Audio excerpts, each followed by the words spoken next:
In this video we're going to be talking about rose petals, and I thought I'd do something a little bit different today. I thought I would read the kids a book, and this is our only rose petal book, and I thought I would share it with everybody, and I hope you enjoy it.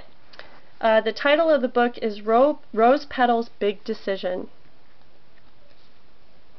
and here's a description of all of the characters that are in the book, and this is at the end. And so I'll go through each of the characters that we have and kind of go through and describe that once the book is over. Here's the cover, here's the left side and the cover of the book, Rose-Petal Place, Rose-Petal's Big Decision. One fine sunny day, Rose-Petal received a very important letter. She was so excited about it that she could hardly wait to tell her friends. She ran from her house, waving the letter in the air, pitter-pat close at her heels. Sunny, Sunflower, Orchid, I've been offered a record contract. They want me to sing. Iris, Lilyfair, come quickly. Sunny Sunflower grabbed the letter as Rose-Petal hugged Iris and danced around and around with her on the garden path. What does it say? Asked Daffodil. Read it to us. Sunny Sunflower read it in a loud, clear voice. Dear Miss Rose-Petal, after hearing you sing last week at Carnation Hall, we are pleased to invite you to come to our recording studio and make a record. Your beautiful voice will surely help all parts of the garden become as healthy and as happy as the area near where you live. We are located about an 8-hour roadster ride from Rose-Petal Place, and you would have to stay here at least 2 weeks to complete the record. We hope you can join us. Sincerely, Garden Recording Company. You've just got to go, Sunny Sunflower declared. Call them right now. Tell them you'll come. A recording studio? I wonder what you should wear, asked Orchid. Lilyfair did a pirouette and then practiced a sweeping bow. Imagine making a real record, she said dreamily. Imagine the money, Daffodil said, whipping out her calculator. If they pay you, for 2 weeks, that's... Rose-Petal giggled. Wait, not so fast. I've got to think. But before anyone could think, Lilyfair, who was still practicing her sweeping bows and curtsies, lost her balance. She fell into Orchid, who fell into the bed of daisies where Horace Fly had been quietly listening. He quickly flew off, but not before giving Orchid a little kiss on the end of her nose. Orchid screamed, Get that disgusting creature away from me! I'll simply die if he touches me again! She flailed her arms and legs around so much that Pitter-Pat, thinking it was a game, scampered over and swatted her with his tail. Sunny collapsed in laughter. Too bad Orchid can't go with you as the Rose-Petal Place clown, she said, wiping tears from her eyes. I failed to see anything funny, Orchid fumed. Rose-Petal hid a smile and gently led Pitter-Pat away from Orchid. Then she helped Orchid and Lilyfair to their feet.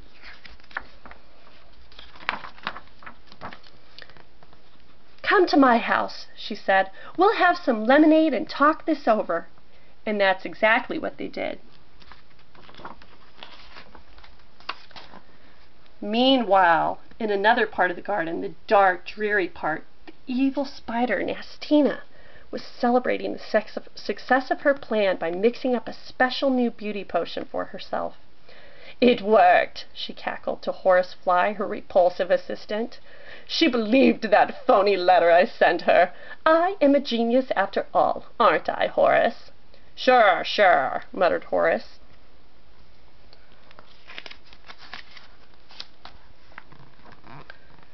Nastina threw the bottle containing the brown beauty potion straight at Horace Fly. It knocked him off the sardine can that Nastina used for a bed.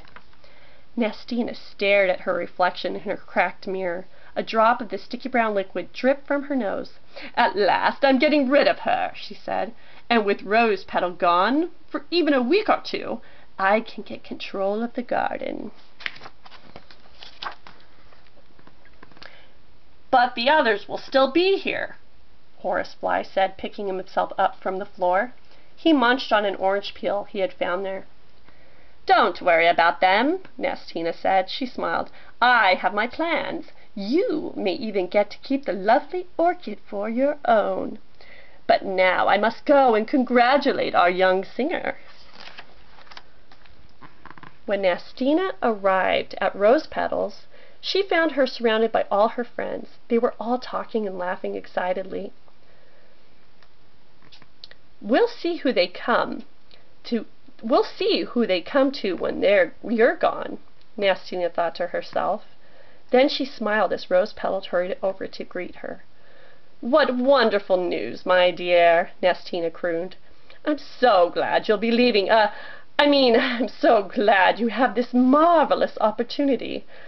I'll be hurt if you don't let me help." "Why, thank you, Nastina," Rose-Petal said, blushing slightly. "It's very kind of you. In fact, everyone is being so kind." A tear slid down Rose-Petal's cheek.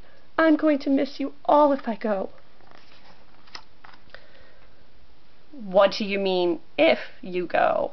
Sunny Sunflower said in Nastina's voice. Let's try that again. "What do you mean, if you go?" Sunny Sunflower said. "Of course you're going. Things here will be just fine." "Of course they will be," Nastina agreed. "I will personally take charge of the garden while you're getting ready to go, and of course, while you're away, in a party. I must give you a going-away party. Say that you'll come." And Rose-Petal promised she would, because she was the kind of girl who would never hurt anyone's feelings. The next few days were busy ones for the residents of Rose-Petal Place, especially for Nastina. True to her word, she did take charge of the garden. But Nastina's idea of taking care of the garden was very different from Rose-Petal's. When Rose-Petal tended the garden, her singing made the flowers bloom and the seedlings sprout. Nastina didn't do anything to help the plants, so it was no surprise when they began to wither, droop, and die.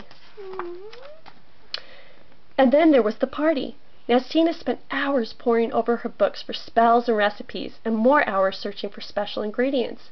Soon her rusty tin-can castle reeked with the odors of her cooking, and Horace Fly, always hungry, watched the preparations with great interest.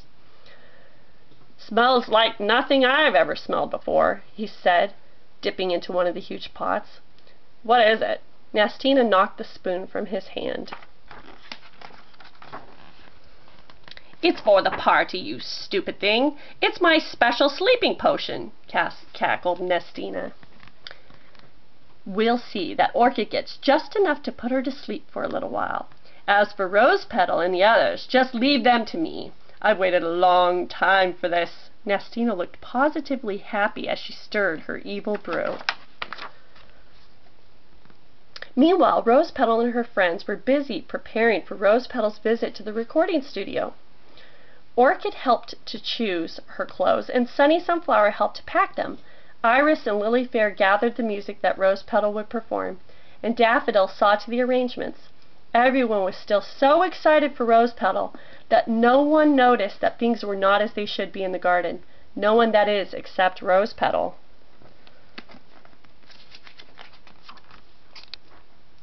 She loved Rose-Petal Place more than anyone and could feel the change in her surroundings. The flowers that were once so beautiful were dying.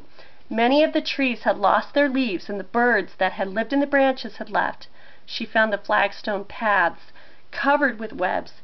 There was a flea market sign outside Carnation Hall. And everywhere she went, she heard arguing and grumbling over rules Nastina had made. The garden was no longer a happy place. But Rose-Petal did nothing until P.D. Centipede came to her one day. "Nastina caught Tumbles, the hedgehog, playing in her part of the garden," he said. "To punish him, she's keeping him in a cage just outside her castle." "You must be mistaken," Rose-Petal said gently. But she went to see, and sure enough, there was the poor hedgehog, lonely and caged. It was then, as she looked around her, that Rose-Petal made her decision.